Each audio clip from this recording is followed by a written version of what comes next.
Assalamualaikum wabarakatuh. Di sini saya akan mempresentasikan hasil dari ujian akhir semester mata kuliah pengantar akuntansi. Soalnya yaitu seperti ini. Kita akan membuat studi kasus soal beserta penyelesaiannya, yaitu studi kasus tentang fraud, internal control, dan cash. Studi kasus ini akan membahas tentang bagaimana fraud dapat terjadi dalam pengelolaan kas perusahaan, pentingnya internal control dalam mencegahnya, serta penerapan kontrol internal yang efektif. Latar belakang. PT Polar Star adalah perusahaan retail yang menjual berbagai produk elektronik.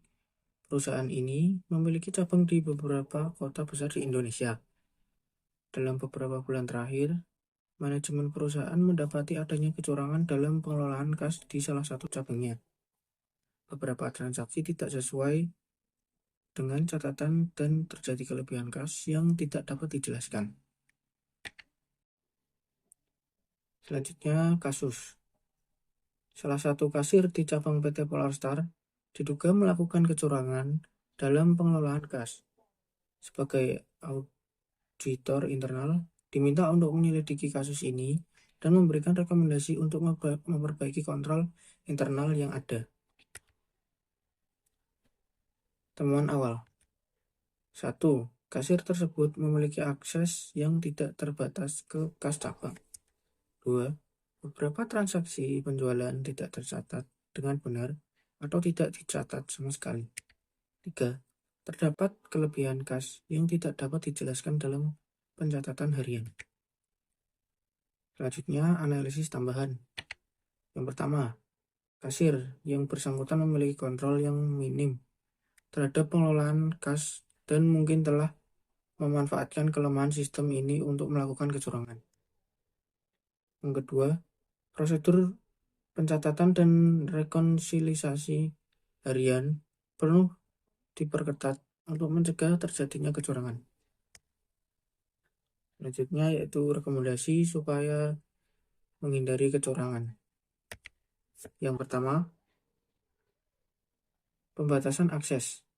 Terapkan pembatasan akses ke kas cabang hanya kepada staf yang membutuhkan, seperti kasir dan manajer keuangan. Yang kedua, pemisahan tugas. Pisahkan tugas-tugas antara penanganan kas, pencatatan transaksi, dan rekonsiliasi harian untuk mencegah satu individu memiliki kontrol penuh atas seluruh proses. Ketiga, rekonsiliasi harian yang ketat. Wajib rekonsiliasi kas harian oleh 2 orang staf yang berbeda untuk memverifikasi setiap transaksi dan memastikan konsistensi antara jumlah kas fisik dan catatan kas. Selanjutnya, yang keempat, pemeriksaan internal yang teratur. Lakukan audit internal secara berkala untuk memantau kepatuhan terhadap prosedur dan mendeteksi adanya potensi kecurangan.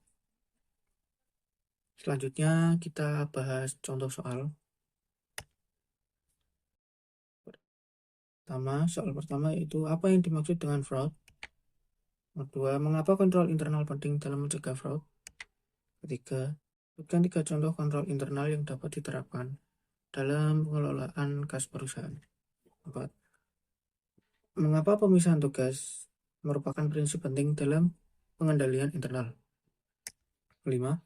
Jelaskan mengapa rekonsiliasi kas harian merupakan langkah penting dalam mencegah kecurangan kas.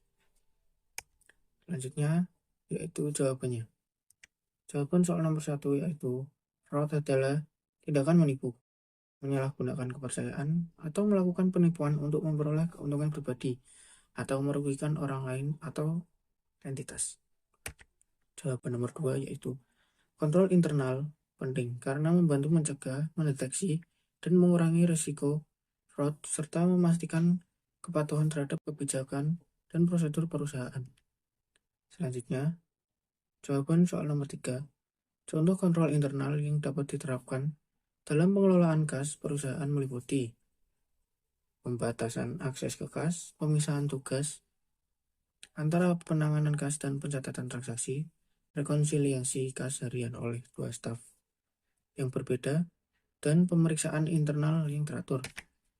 Jawaban soal nomor 4 yaitu pemisahan tugas penting karena memastikan tidak ada satu individu yang memiliki kontrol penuh atas seluruh proses, sehingga mengurangi risiko kecurangan.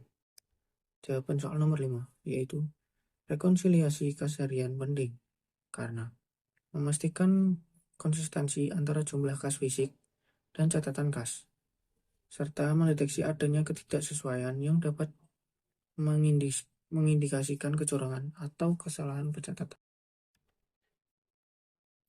Kesimpulan dari hal yang saya presentasikan tadi yaitu studi kasus ini menggambarkan bagaimana kecurangan dalam pengelolaan kas dapat terjadi dan pentingnya kontrol internal dalam mencegahnya.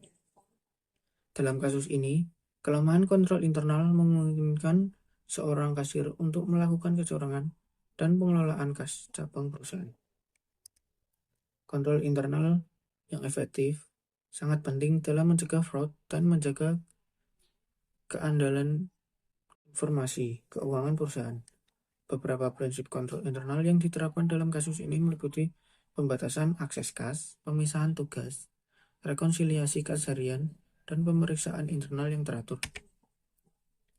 Yang terakhir yaitu dengan menerapkan kontrol internal yang kuat, perusahaan dapat mengurangi risiko kecurangan, memastikan kepatuhan terhadap kebijakan dan prosedur, serta meningkatkan keandalan informasi keuangan. Oleh karena itu, penting bagi perusahaan untuk terus memantau dan memperbaiki sistem kontrol internal mereka guna mengurangi risiko fraud dan meningkatkan kinerja operasional secara keseluruhan. Sekian, terima kasih